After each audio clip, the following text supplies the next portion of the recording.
You are listening to the VCast.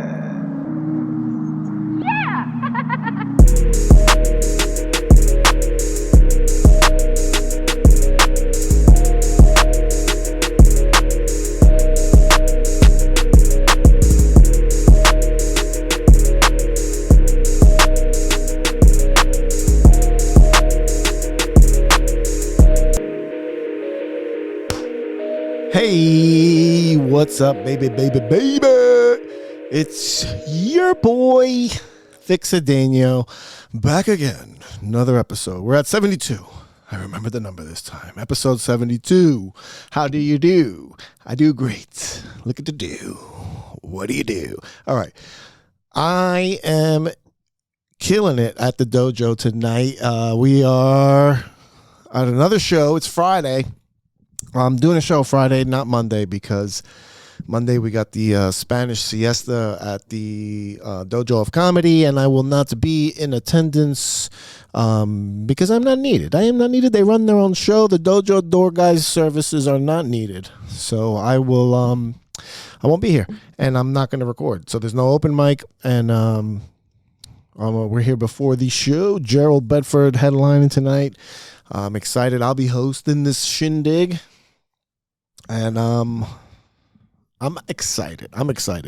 Last episode, I was talking about the being lazy and like thinking about myself as lazy and not being lazy because I do a lot of shit. But whatever. I was thinking about that a lot. Talked about it with a few people, and yeah, I'm not lazy. Like, it's just a mentality I have because I don't feel like I'm doing enough. And granted, I could be right. All right. I'm just not going to be hard about it, like hard on myself about it. I'm going to keep it in mind, but I'm also going to keep doing things. Like today, I got home from work. I worked, I had my daughter last night, woke up, did the single parent thing, make breakfast, got her ready for school, brought her to school. Then I got to go to work, and then I did my day at work, and then I left, got home, had time to change, roll a blunt, and hit the road and come here.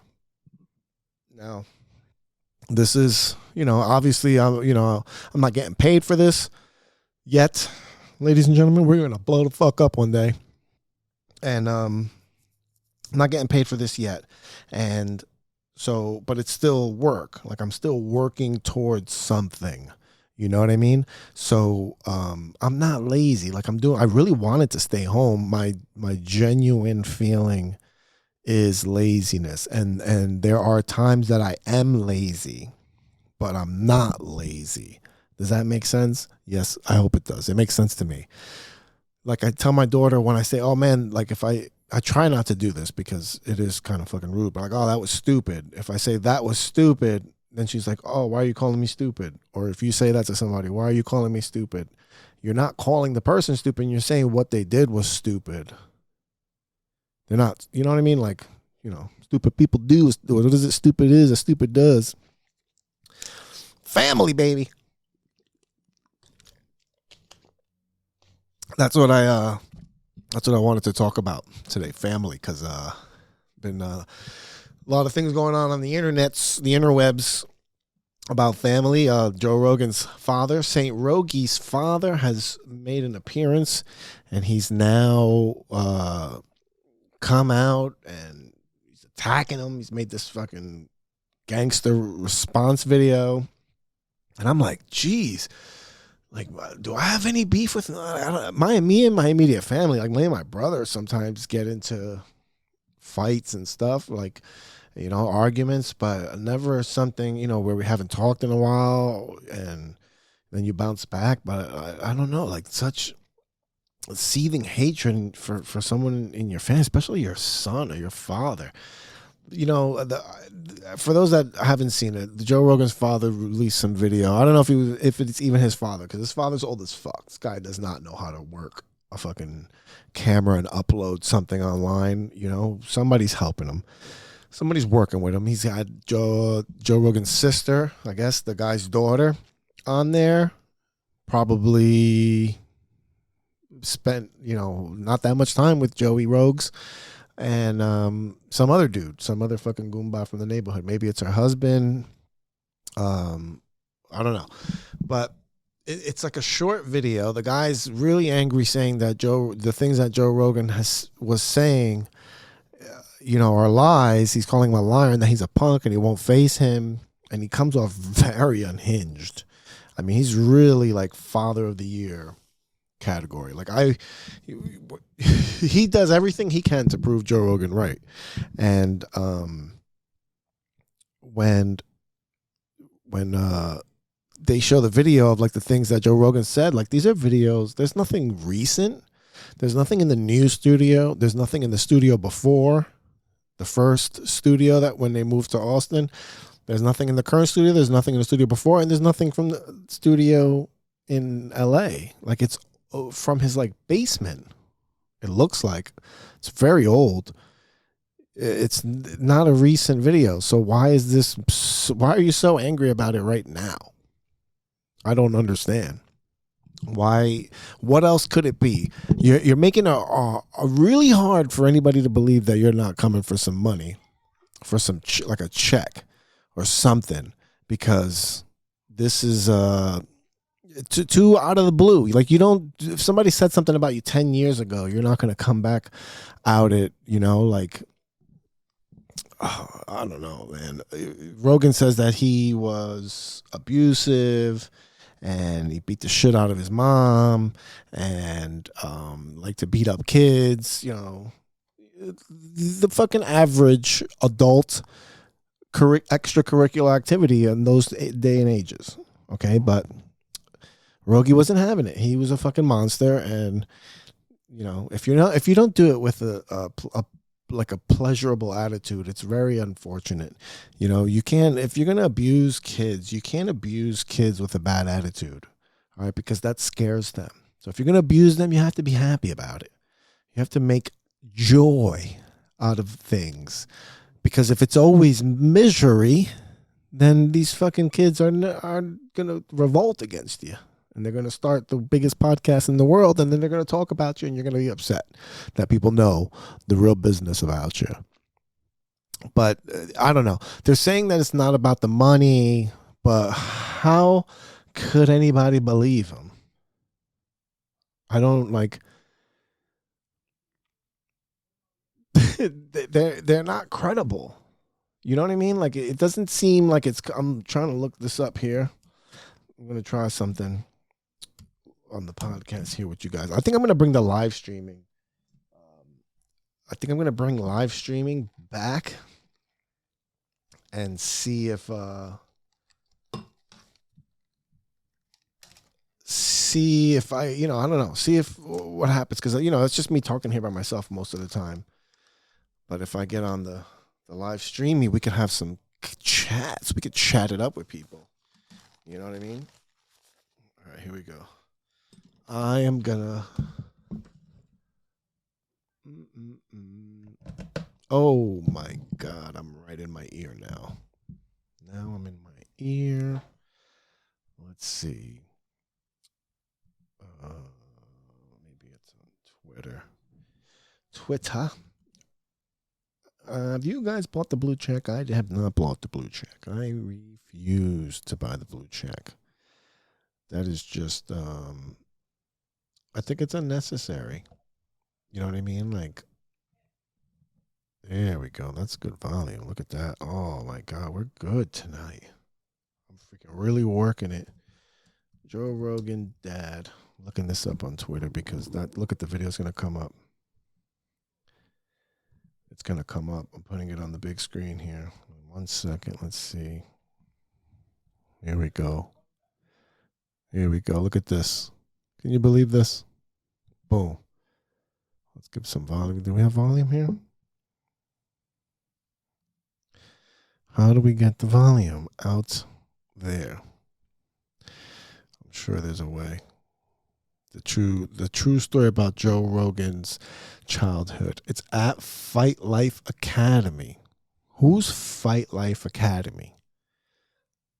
That's the next question that you have to answer. Is who's Fight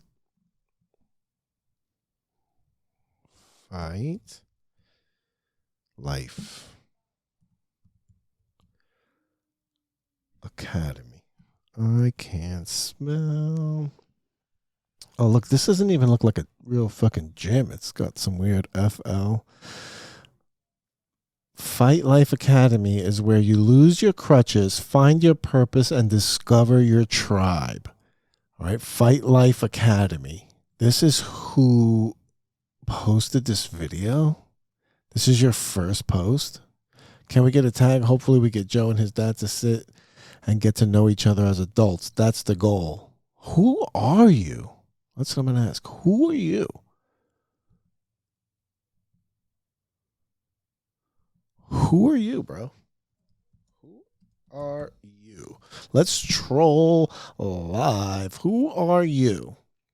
Guys, in the video, for audio only listeners, I am on Twitter right now on the website. It's on the big screen here at the dojo. So if you're watching on YouTube's, on the tubies, then you can see kind of out the corner of your eye. You can see the screen here. Might be able to see what's scrolling. So who are you? Fight Life Academy? And why are you asking Joe Rogan about his father? What do you get out of this?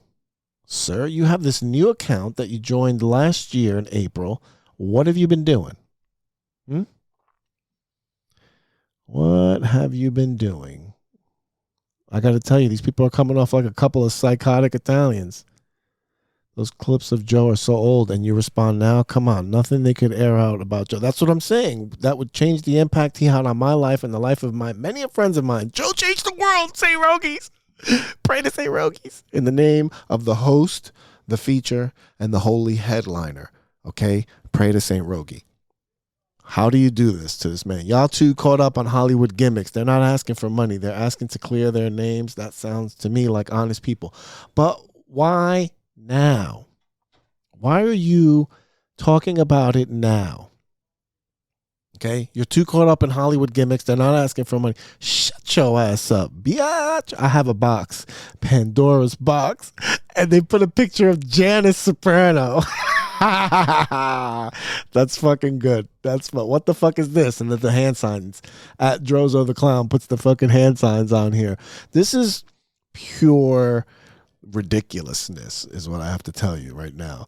Laughing my, who the fuck was the third person who chimed in? Who was that guy? Yeah, I'll give you Wonton Don. I'll give you the like. Donnie's Does World. At Donnie's Does World says, laughing my ass off. Who the fuck was the third person who chimed in? I told you, there's this guy at the end of the video, and he sounds like a fucking real winner.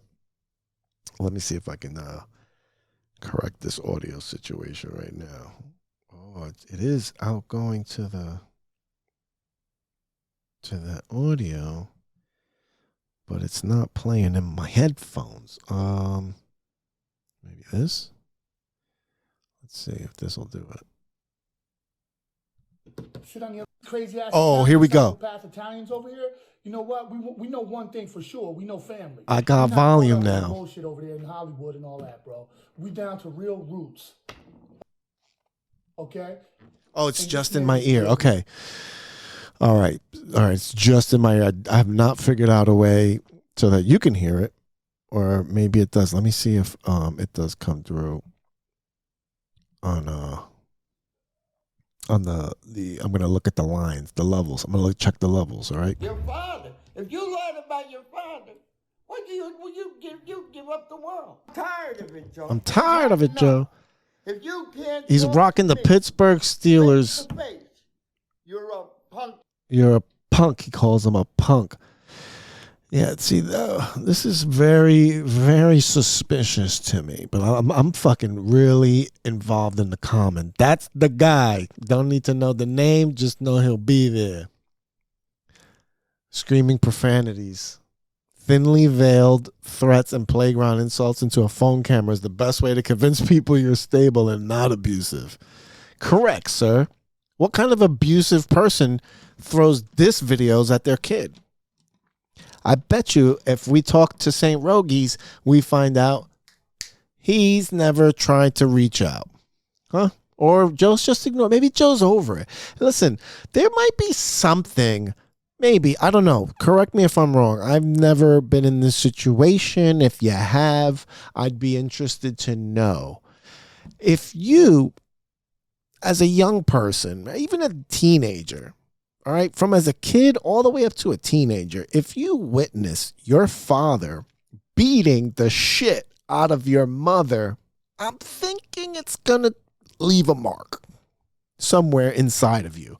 It's going to leave a fucking stain, and that stain is going to be there for a long time. And if you think a fucking internet video doing pot shots and losing your temper and being angry and calling me a punk like you used to call me because I cried while you were hooking my mom in the face with your fist, then yeah, I don't want to talk to you. I'm going to ignore your calls. Don't call me. This is why I changed my number. Okay? Because Saint Roagie's father looks like a fucking psychopath. And that's as an old man. Okay? Please understand, if you have any old family members, you know this. Okay? I look at my mom who ruled my life with an iron fist, even though she was so loving. She still ruled with an iron fist. You couldn't ask questions or it was a fucking problem. All right? You couldn't ask questions or it was a problem. Like that type of environment where patience, we're really poor on patience. We're doing pretty good everywhere else in life, but on patience, we're very poor. And that, I don't even know the fucking point I was trying to make, but that's like now my mom's like a soft version of that. She still has the little fire in her that comes out, right? But it's controlled because of time and because her body can't handle it. Like literally she will go into convulsions if she loses her shit. So this man obviously has to be tempered down, and he's a fucking lunatic as an old man. All right. And he's got fucking Freddie Flickflingers next to him, who nobody knows who he is. I mean, we know who the daughter is. All right. The father maturing as a man and becoming a better father to his daughter and grandkids can be true. At the same time, Joe experiencing an abusive man as a father and being taken away at a young age is the truth. Forgiveness is Joe's choice, but Pandora's box, they seem toxic. Matthew Zavala, okay? At Zava55, you're a fucking pretty reasonable man. I am going to like this. Right here, Mr. Matthew Zavala. All right? This is all the people that St. Roagie's has touched. Okay? St. Roagie's has touched the masses. Joe's got some splaining to shut your ass up, Grassland. Let's look at Grassland. Joe's got some splaining. How dare you talk about St. Roagie like that? Let's look at your fucking face. Lighting up the world one room at a time, business owner, German heritage. You're a fucking tough guy. Nick at Canada, Nick's Lighting. Hey, Nick's Lighting. I got Nick's Lighting. I think Joe Rogan's in for a fucking real rude awakening when his father gets his hands on him and they open that Pandora's box. Then you're not going to have any more opinions about fucking horse dewormer. Get the fuck out of here, Grassling. All right, Xena. Don't worry about it. It's just another shakedown. Poor guy getting coached from those two. Nothing like having an 80-year-old boy. Nothing like having an 80-year-old say balls. Real great guy there, it seems. Free Joe Rogan. Hashtag, listen, you don't have to free Joe Rogan. Baby, Joe Rogan walks on water. Free Joe Rogan. No. Saint Joe Rogan. Pray to Rogies. Did the one guy keep pulling an air trigger? Looks like it. Fucking wacko. Good thing he put his Steelers stuff on for this clip. Where's your little yellow towel? Not Jersey Steelers fan. I mean, what does it get any worse? No, it does not. Rick. I like how you apologize from the bottom of your heart and follow it up with a threat. They didn't make clear what they were seeking in this video. I don't know. It's fucking really unfortunate action going on here. But what I wanted to, where we were at, Fight Life Academy. This fucking guy. Let's look back into your history. This is the guy that brings the Joe Rogan. Here we go. Fight Life, the story. Addiction recovery. Oh, who's this guy? Hey, that's the guy in the video. Hey, that's Johnny Fingers. Look at this guy. What's going on? Joey fucking Rollerboley over here. Who are you, my man? Fight Life Academy, and thank you, coach. Oh my God, I knew this was the last fight I had in me. Jeez Louise, look at that fucking guy. He was fucking fucked up. So this is the guy going at fucking Joe Rogie's? Why are you in their family? This is what we need to know. This is New Jersey's answer to Frank. What the hell is that guy's name? Let me look it up real quick. Frank Grillo? This is the fucking New Jersey Frank Grillo? Is that what we're looking at here? You think Frank, look at this guy. He's like a fucking real Frank Grillo. Absolutely. He looks like a fucking I don't know what's going on here. He hasn't responded yet. I guess he's fucking got stuff to do. He's not on a podcast. You don't have a podcast, sir? My sister said I only want to know magical and chicken. Oh, this guy's fucking caring about. All right, I'm not going through my Twitter feed here with you, ladies and gents. That's pretty fucking pretty sad. Pretty sad. You don't ever want to be in that situation with family. It's I can't imagine like somebody in my family making a diss a diss video to me. You know what I mean? Like saying, I don't know. It would blow my mind if somebody came up and was like, you said that one time I did something wrong and I'm gonna make this video because you're a punk. You won't even talk to me no more. You don't answer my call. Like, what are we saying? The one person made a good point. Like, what do they even want? It's usually when you do a ransom video, you have like demands. But they're holding the Pandora's box, so we shall see. We shall see.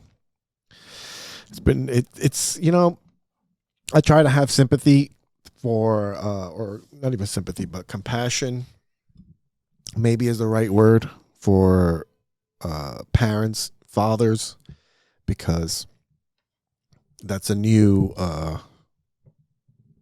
role for me, and. What is going on with this wire? It's a new role for me, and it's incredibly difficult. I don't know, what did I do here? Oh my God. Pardon me, ladies and gentlemen, while I get my fucking act together. Here we go. It's a new role for me, and it's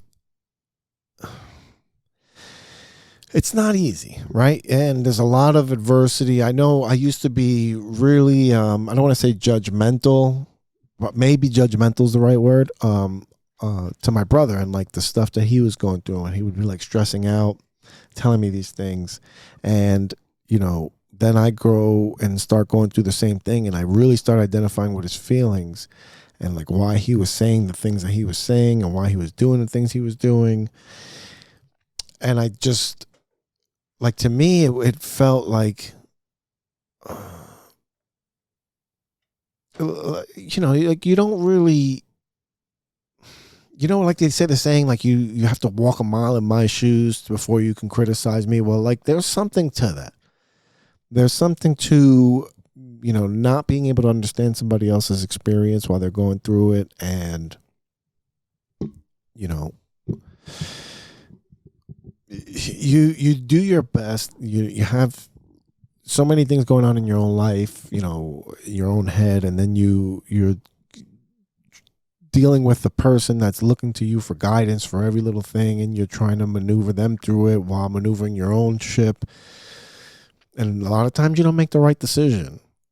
Sometimes you make mistakes, and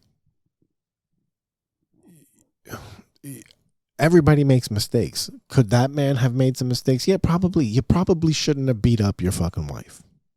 Do you even think of that? Do they address that? Is he wrong?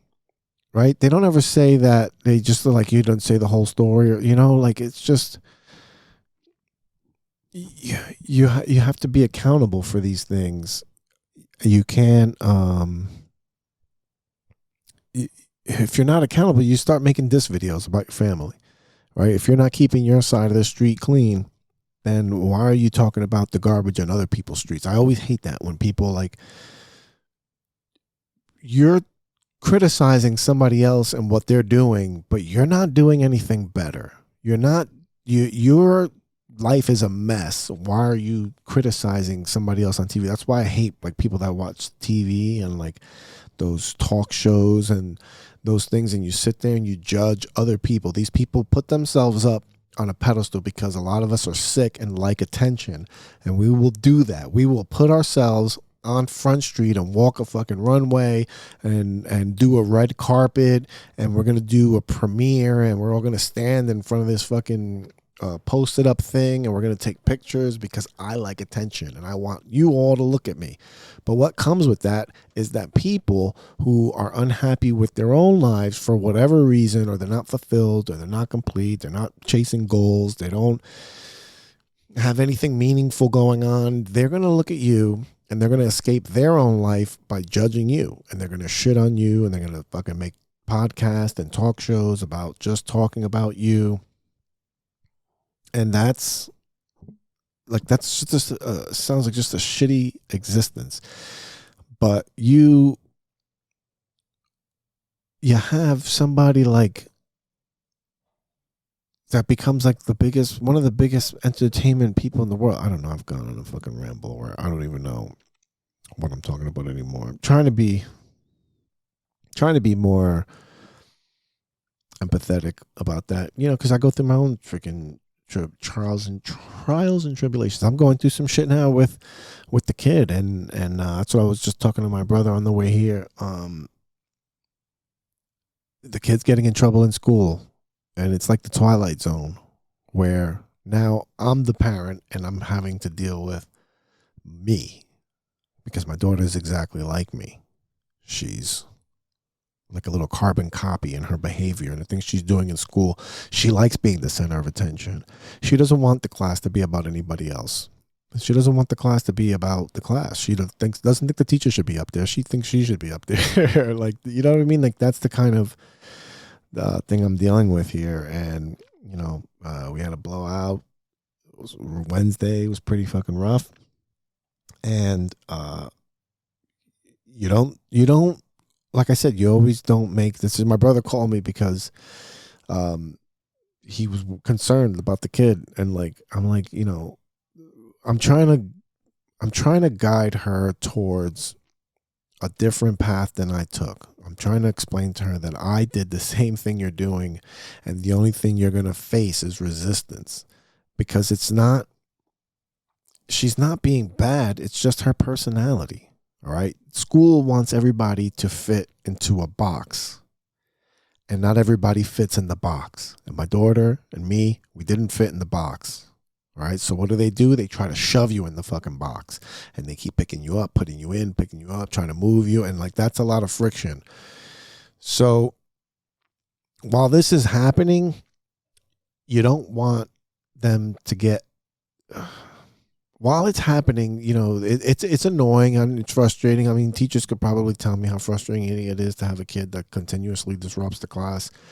But I feel like in my heart, and this has been my experience with different teachers, when you're doing it from a place of silliness, it's not as bad as if you're doing it with a shitty attitude. When you have a shitty attitude about it and you're nasty, when you're reprimanded and you come back with an attitude, it's not going to be a good road for you. So I'm trying to tell my daughter, like, listen, you're going to get in trouble a lot. You're going to get in trouble a lot. It's going to happen repeatedly because you don't fit in the box.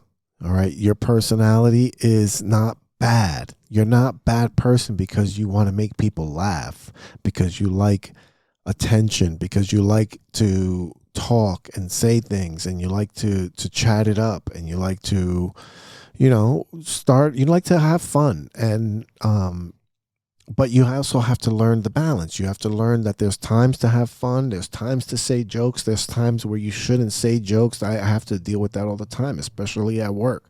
All right. It wasn't funny when you make jokes about things that aren't funny at the time. Like, it'll be funny later. Remember that. It'll be funny later, but it ain't funny right now. Like, right now, I'm stupid. I can't keep up with class, and I'm trying to learn, and I'm trying to understand what the teacher's saying, but you keep fucking cracking a joke every 2 minutes. You know, the teacher has to worry about more kids than just you. And I want her to understand that, you know, being the center of attention all the time, it's a fucking sickness. It's an illness. You know, she's been here at the stage of the dojo, and she's lost her little mind. Like, getting up there and telling jokes. She's had the fucking waiters and everybody, the DJ, and we're all just sitting there watching her. And she's telling jokes, and we're laughing, and she starts riffing about things, and we're laughing, and she's soaking it up. And the more we're laughing, the more she's going, and she's doing time up there. And she's been up there for like 8 minutes, 9 minutes. I'm like, all right, listen, here's a light. This means you got to get off the stage. I don't want to squash those things in her. I don't want to, you know, I don't want her to not be herself, but I also don't want her to be nasty. And I was talking to my brother. My brother made up some good points. You know, the whole divorce thing can't be easy on her. Like, who is she talking to? She talks to me, and she talks to her mother, and she talks to, you know, her immediate family members. But, you know, as a little kid, not only do you not want to open up sometimes, and, you know, especially to your own parents, it's hard to talk to them, it's hard to voice your feelings, but also as a fucking 8-year-old, what do you know? Like, do you even know you're supposed to be talking? Do you even know you're feeling upset? Do you know what you're going through? So it's, you know, my brother was, you know, brought that point up, and I was like, you know what? She hasn't been acting out like anything where you're concerned, but, you know, at the same time, I want her to develop good behaviors around dealing with her feelings, because you know, I always say this in my act: you don't know how to parent. The only thing you know how to go off is based on how you were parented, and then how you were parented dictates the lessons that you have in your life, the things that, you know, your values and your morals, and how you react to things and how you behave is based on how you were brought up and your environment. And she's, you know, I don't know how to deal with my feelings good. I smoke blunts when I'm upset. I drink. You know, those aren't things that you want to do to deal with your feelings. All right. I've spent so much time and money trying to drown out how I feel instead of constructively being able to deal with my emotions. I've never learned how to do that. I learned a little bit in the programs and stuff, and court and therapy.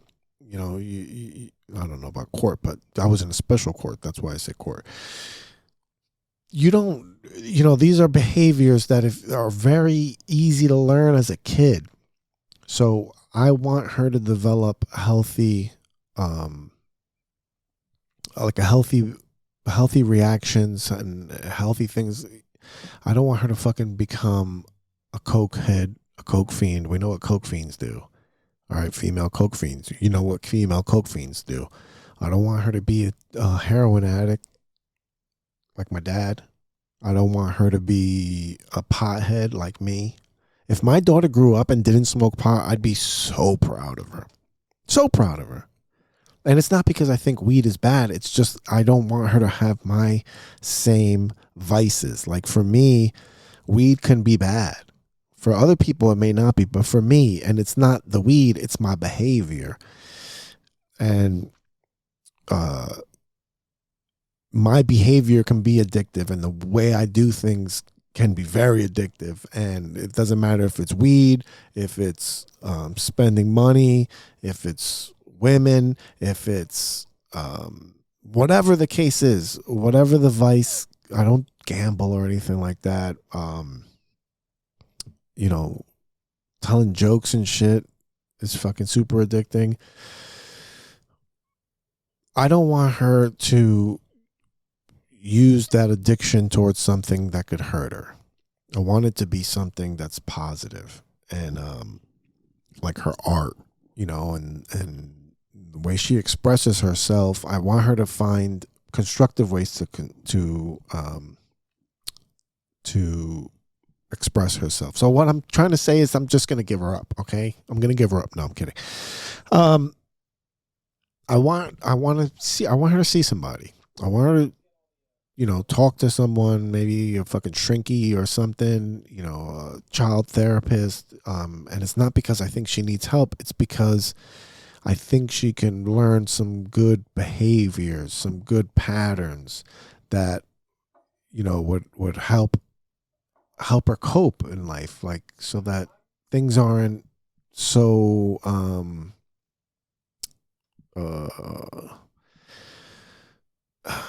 just so it's easier for her. When you learn as a kid, you learn routines better, you learn those behaviors and patterns better, so it's easier to instill good behaviors. It's easier to, it's hard to do it when they're a fucking teenager. By the time they're 10, 12 years old, they already think they know everything. I know this because I've had many kids, but that's the struggle. That's why, I empathize. Well, I don't even know if that's the right word, empathize, but I'm understanding, like, I understand where the mind takes some people. All right. This is not condoning, but what I'm saying is I understand the feeling and how it can take other people who may not be mentally stable to different places, like killing your family, like child abuse, like abandoning your family. Those fathers, you're like, how could you just leave your family? Because it's fucking tough, man. And if you're a coward, if you're mentally ill, if you're not right, if you're not stable, if you're a fucking asshole, you're not going to go through that. It's, you know what I mean? Like, what we do as parents is a beautiful sacrifice, right? You sacrifice your time, you sacrifice your money, you sacrifice your space in your house. Anybody that has a toddler knows this. You lose 30% of your home to the child, maybe more. It's just the reality.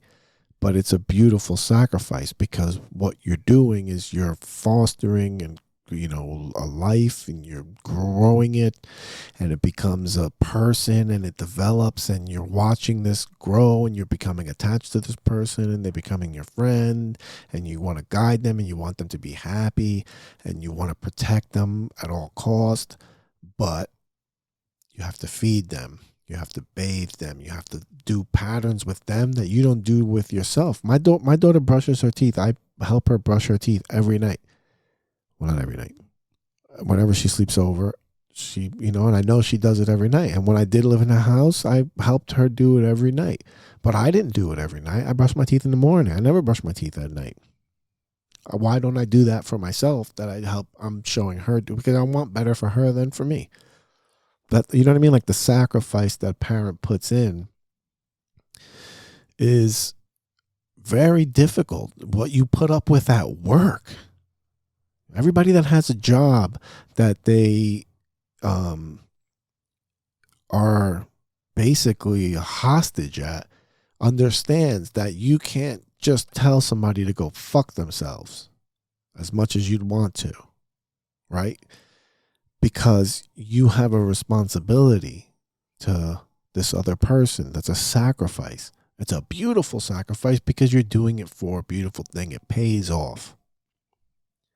But not everybody feels that way. People feel different. Some people beat their fucking shit out of their wives and then bounce. And then when their kid becomes the biggest podcaster in the fucking world and has the biggest show in the world and doesn't return your calls, you want to make shout out videos? I don't understand. Like, we all saw, like, that's the clip. Why is it not a clip? Well, you know what I mean? A 30-second clip. You better have a YouTube video. You need a YouTube video. It's got to be like an hour. I want to know what you're talking about, sir. You're not going to CNN me. You're not going to hit me with this little short clip, with this sound bite, and make me believe a narrative. I need everything to be. That's why I'm tuning in to. All you did was boost JRE ratings, sir, because now everybody's going to be tuning in, waiting for Joe to respond. What does Joe think about it? And guess what? We're not going to hear a 30-second clip. We're going to hear 3 hours. I'm sure he's not going to spend the entire 3 hours talking about it, but in 3 hours, he can cover as much as he wants. And let's see what, he has to say about it in a long form. I want to see what this old man bring. Fucking Joe Rogan's dad's going to be on the podcast. Joe Rogan's dad's going to be on the podcast. I'm saying it right now. Is this all for ratings? Oh my God. Could you imagine? They fucking hashed it out months ago and they've come up with this fucking plan to boost JRE numbers because they're not top of the world already.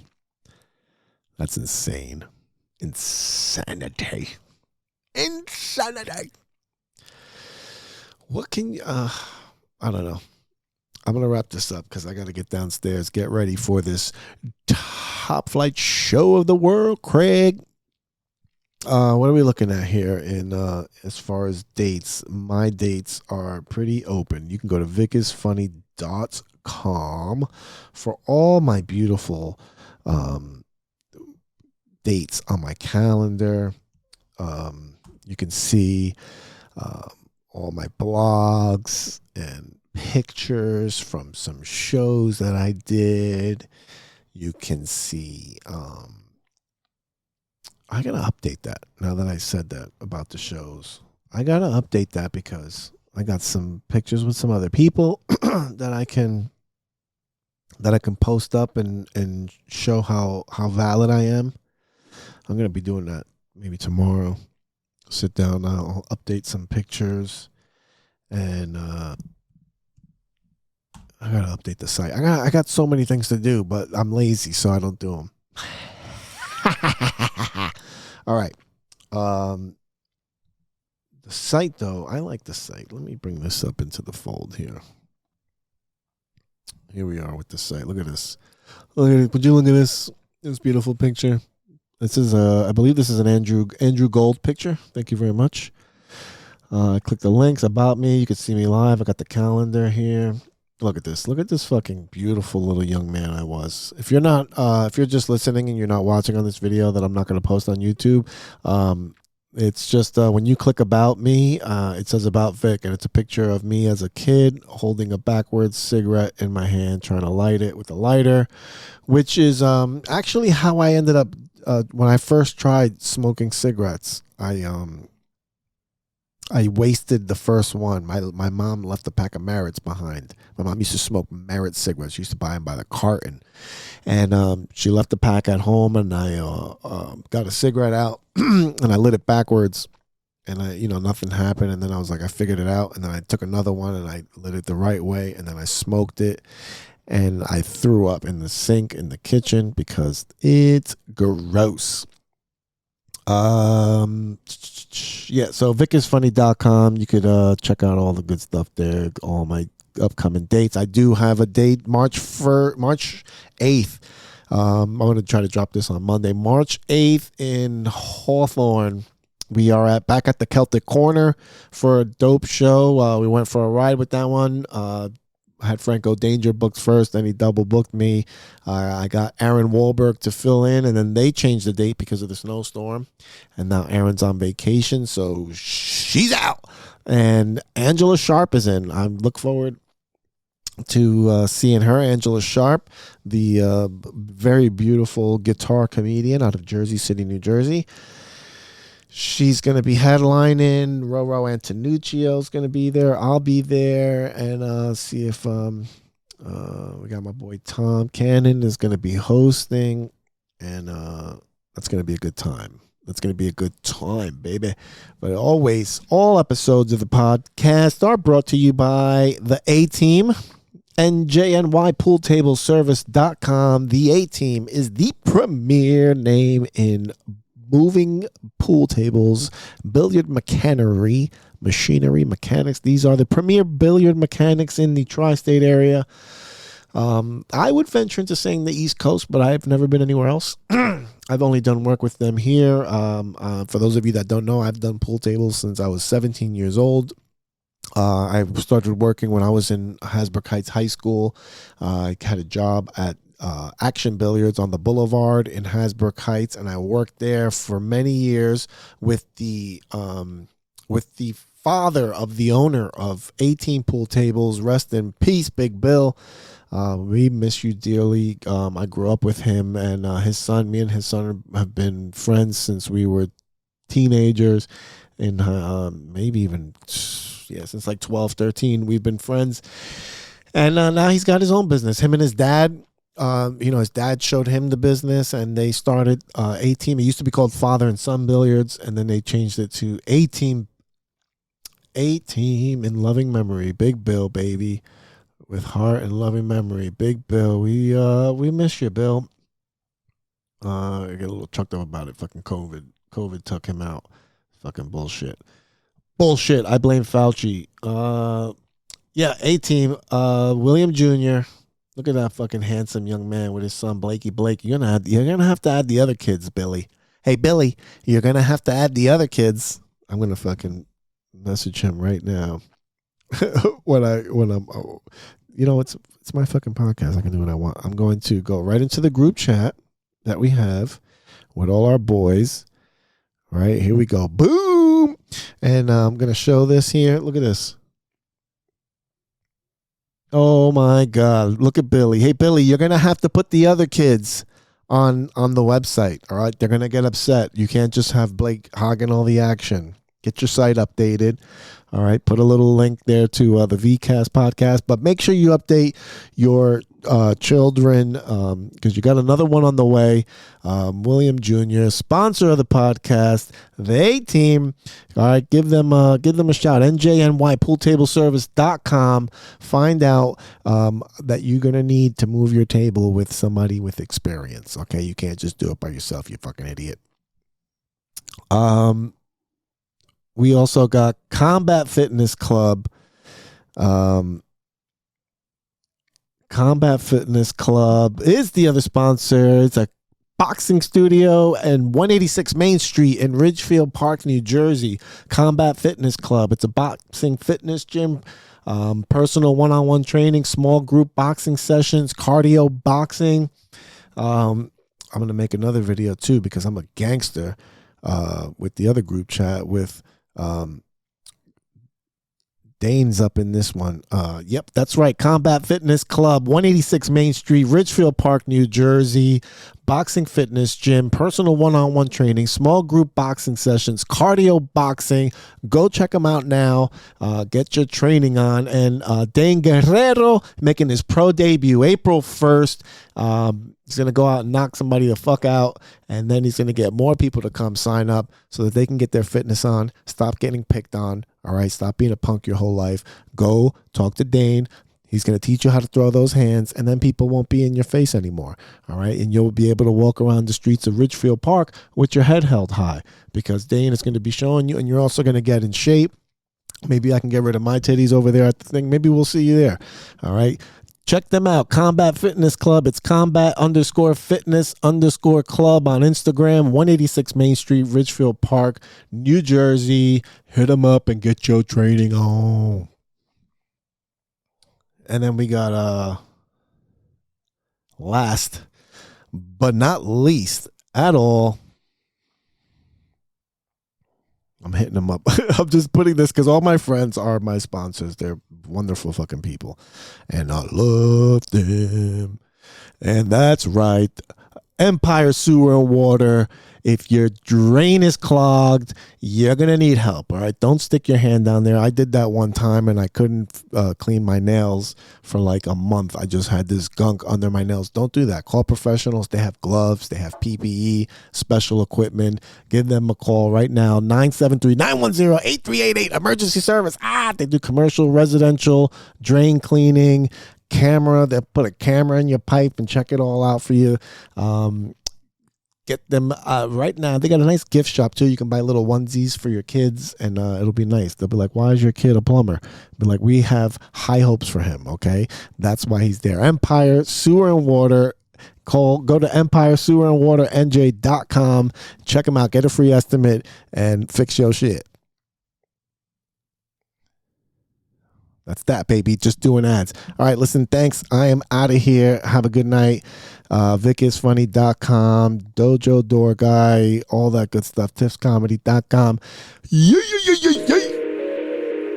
listening to my daddy of the Vic Cedeno.